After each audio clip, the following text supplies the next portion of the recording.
Bonjour à tous! Aujourd'hui, nous allons réaliser une fleur géante en papier crépon. Restez bien à la fin de la vidéo pour avoir toutes les astuces et le matériel nécessaire à chaque étape.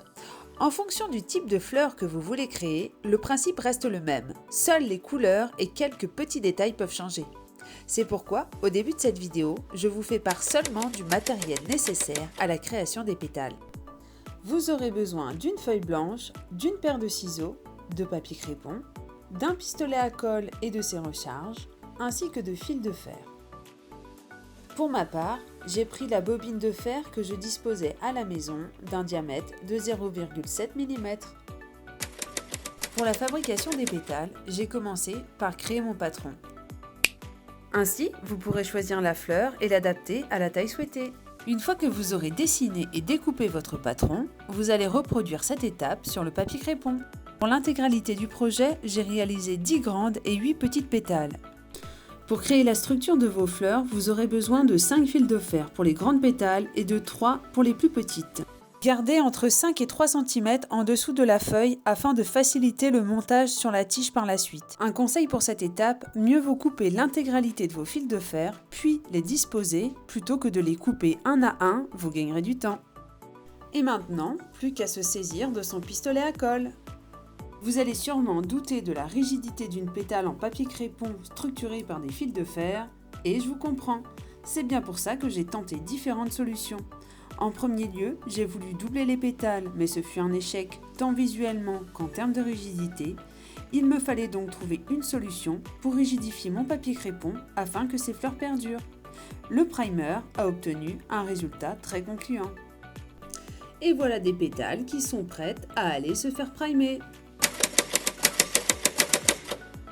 Changement de décor, et on ne se moque pas de la serpillière que j'ai sur le dos. On retrouve nos petites pétales assez espacées pour recevoir la peinture.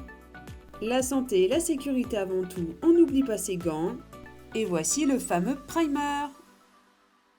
Pour avoir réalisé différents tests à cette étape, faites en sorte que les pétales soient assez espacées afin qu'elles ne se collent pas entre elles, ou encore déposer un surplus de peinture involontairement. Elle risquerait de se recroqueviller sur elle-même et devenir inutilisable. Cependant, il est normal que le papier crépon se froisse car c'est un papier fin et cela ne dérange en rien pour la suite de votre projet, car nous allons volontairement les froisser par la suite. Je vais vous donner une nouvelle astuce pour vous simplifier cette étape peinture. Pour ma première fleur, après avoir primé les pétales, je les ai enlevés des supports de peinture afin de les froisser et de leur donner une forme, sauf que c'était loin d'être le moment. Vous allez très vite comprendre pourquoi. Vu qu'on est de retour dans l'atelier, j'en profite pour vous faire part des 2 techniques de peinture que j'ai testées pour rendre ces fleurs plus réalistes. Étant une grande adepte de l'acrylique, j'ai tenté le spray et le pinceau. À savoir que mes échantillons n'ont pas reçu la sous-couche de primer. Pour l'acrylique en tube, n'oubliez pas de mélanger avec de l'eau au risque de créer un trou dans votre pétale. Comme vous pouvez le constater, avec le spray, j'ai pas vraiment eu le compas dans l'œil. Voici le résultat au pinceau. Ces pétales correspondent à la 2e fleur que j'ai créée. Après avoir déposé le primer et attendu que celui-ci sèche, je me suis saisie des sprays sélectionnés et j'y ai directement déposé la peinture sans les bouger. Vous gagnerez ainsi du temps à cette étape. Dès que vos pétales sont sèches, vous pourrez les froisser et leur donner la forme que vous souhaitez afin de leur donner un effet plus réaliste. Maintenant que nos pétales sont prêtes, place à la création des tiges et du support qui vont permettre de les accueillir. J'ai réfléchi à différents systèmes en tenant compte des matériaux dont je disposais. Concernant les tiges, j'ai opté pour du bambou. J'en avais mis de côté lors du réaménagement de notre extérieur.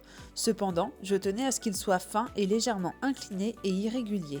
Mon choix s'est porté sur 2 d'entre eux. Puis, je les ai poncés afin de les nettoyer et favoriser l'adhérence de la peinture. Je les ai ensuite recouverts d'une peinture à la bombe. Pour le socle, j'ai récupéré un vieux cache-pot et je lui ai refait une petite beauté. Un petit coup de ponçage, un petit coup de polissage et le voilà, à nouveau tout beau, tout propre. Dans le cache-pot, j'ai coulé un fond de béton où au préalable, j'y ai déposé 2 tuyaux PVC d'une longueur d'environ 8-10 cm.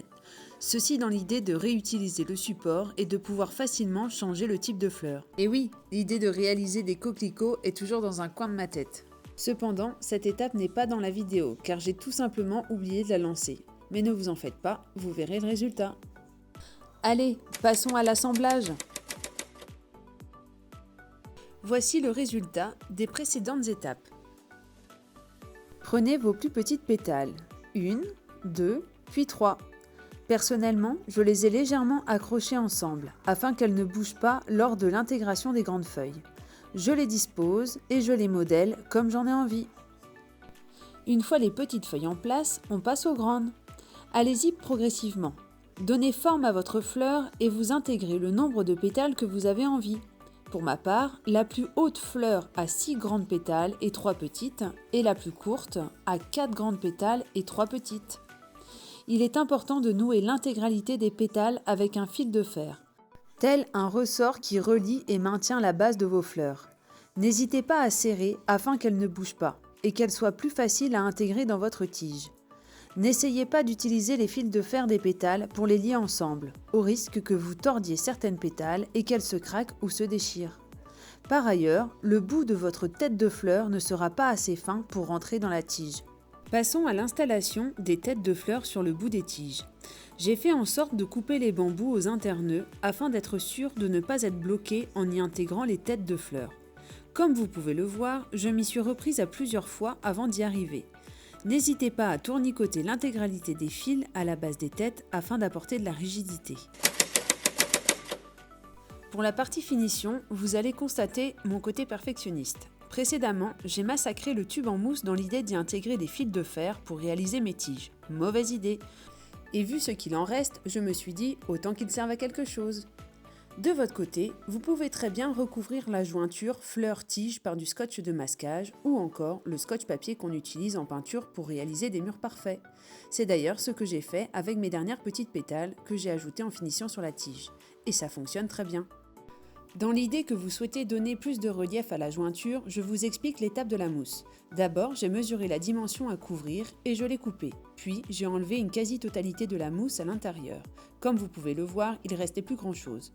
Ensuite, j'ai déposé mon cylindre autour de la tige et je me suis saisie de mon scotch papier afin de recouvrir mon fin tube en mousse que j'ai compressé autour de la tige. Et cela jusqu'à ce que je le recouvre entièrement.